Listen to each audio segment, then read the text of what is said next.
welcome back to the podcast. I'm Ava, and today we're diving into something deeply personal, something many of us feel but rarely talk about openly: loneliness.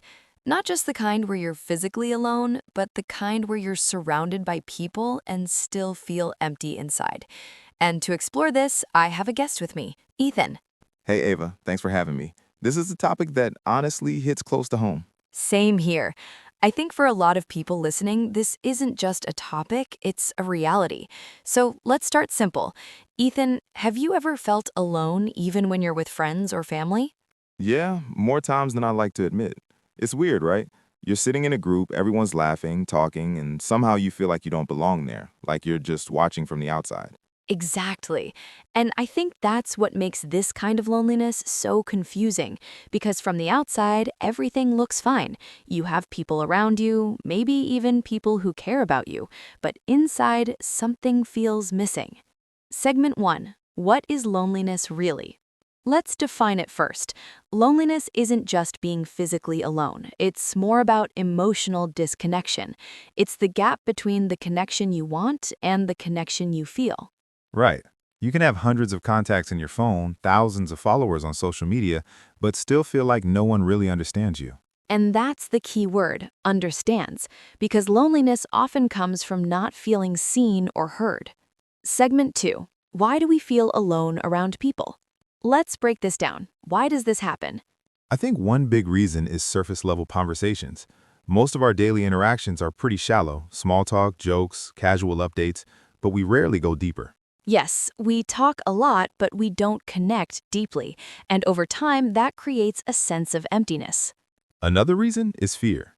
People are scared to open up. They don't want to be judged, rejected, or misunderstood. That's so true. Vulnerability feels risky, so instead we wear masks. We show only the parts of ourselves we think others will accept. But then no one really knows the real you. And that's where loneliness begins. Segment 3. Social media and fake connection. We can't talk about loneliness without mentioning social media. Definitely. Social media gives the illusion of connection. You're constantly interacting, liking, commenting, sharing, but it's not the same as real connection.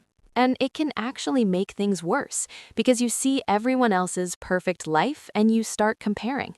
Yeah, you think everyone else is happy, surrounded by people. Why do I feel like this? But what we forget is we're only seeing highlights, not reality. Segment 4. The role of self-identity. Let's go deeper. Sometimes loneliness isn't about others, it's about our relationship with ourselves. That's powerful. If you don't understand yourself or if you don't accept who you are, it's hard to feel connected to others. Exactly, because connection starts from within. If you feel lost inside, no amount of external connection can fully fill that gap. It's like trying to fill a hole without fixing the source of the emptiness. Segment 5. Emotional walls. Another reason we feel alone is because we build emotional walls. Yeah, maybe because of past experiences. Maybe someone hurt you, betrayed your trust, or made you feel small. So you protect yourself, you stop opening up, you keep people at a distance. And while that protects you from pain, it also blocks connection. Exactly. You can't feel deeply connected if you're emotionally closed off. Segment 6. Not feeling enough. I think a lot of loneliness also comes from feeling like you're not enough. That is hard.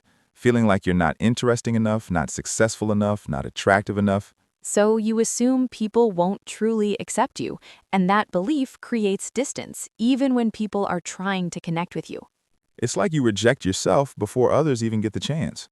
Segment 7. How do we deal with this? So the big question, how do we deal with this kind of loneliness? I think the first step is awareness, recognizing that what you're feeling is valid. Yes, you're not weird or broken for feeling this way. It's a very human experience. Second, start opening up, even if it feels uncomfortable. You don't have to share everything at once, just small steps. And find the right people. Not everyone will understand you, and that's okay, but there are people who will. Also, spend time with yourself. Understand your own thoughts, your emotions, your values. Because when you build a strong connection with yourself, you don't feel as empty. Segment 8. Real connection takes effort. Real connection isn't instant. It takes time, effort, and vulnerability.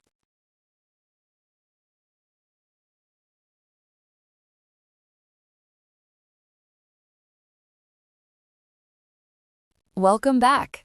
If you're here, it means something in the last episode stayed with you. Maybe a thought, maybe a feeling, or maybe a quiet realization that you've been carrying loneliness longer than you admitted. I'm Ava, and I'm again joined by Ethan. Hey, glad to be back. And honestly, after our last conversation, I kept thinking, how many people are silently dealing with this? Probably more than we can imagine. So today, let's go even deeper, not just why we feel alone, but what loneliness is trying to teach us. Segment 1. Loneliness as a signal. We usually treat loneliness as something negative, something we need to fix immediately. Yeah, like it's a problem. But what if it's actually a signal? A signal that something is missing. Exactly. Just like hunger tells you that your body needs food, loneliness tells you that your emotional world needs connection. That changes the perspective. Instead of running away from it, maybe we should listen to it. Segment 2. The difference between being alone and feeling alone. Let's clear something important. Being alone is not the same as feeling alone. Right. You can be alone and feel peaceful, even happy. And you can be surrounded by people and still feel empty. So loneliness isn't about quantity of people, it's about quality of connection. And also alignment. Being with people who don't understand your thoughts, your values, or your emotions can feel more isolating than being alone. Segment 3. Emotional exhaustion. Another reason people feel alone is emotional exhaustion. Like when you're constantly giving but not receiving the same energy back. Yes, when you're always the one listening, supporting, showing up, but no one really checks on you. That creates a silent kind of loneliness because on the outside you look strong, but inside you feel drained. And over time you stop expecting anything from others. You just carry everything alone. Segment 4. The fear of being truly seen. Let's talk about something deeper, the fear of being truly seen. That's a big one because being seen means being vulnerable. And vulnerability means risk of judgment, rejection, or even abandonment. So instead, we stay hidden, even around close people. Which leads to a painful truth. You can't feel connected if people only know a filtered version of you. Segment 5. Childhood and emotional patterns. A lot of our loneliness patterns actually start in childhood. Yeah, like if you grew up feeling unheard or misunderstood, it shapes how you connect later in life. You might struggle to express emotions or feel like your feelings don't matter. Or you might become overly independent, telling yourself, I don't need anyone. But deep down, the need for connection never disappears. Segment 6. Why we push people away. Here's something many people don't realize. We sometimes create our own loneliness. By pushing people away? Yes, not always consciously, but through actions like not replying, avoiding deep conversations, or assuming others don't care. It's like self-protection. Exactly. You think, if I don't get too close, I won't get hurt. But then, you also don't feel connected. Segment 7. Healing starts with honesty. So, how do we start healing? I think it starts with honesty, being honest with yourself about what you're feeling. Yes, instead of saying, I'm fine, admit when you're not. And not just to yourself, sometimes to others too. Even saying something simple like, I've been feeling a little disconnected lately, can open doors. Segment 8. Building deeper connections.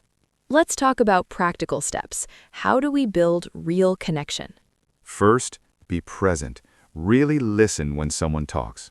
Second, ask meaningful questions. Go beyond, how was your day? Third, share your thoughts, not just facts, but feelings. And fourth, be patient. Deep connection takes time.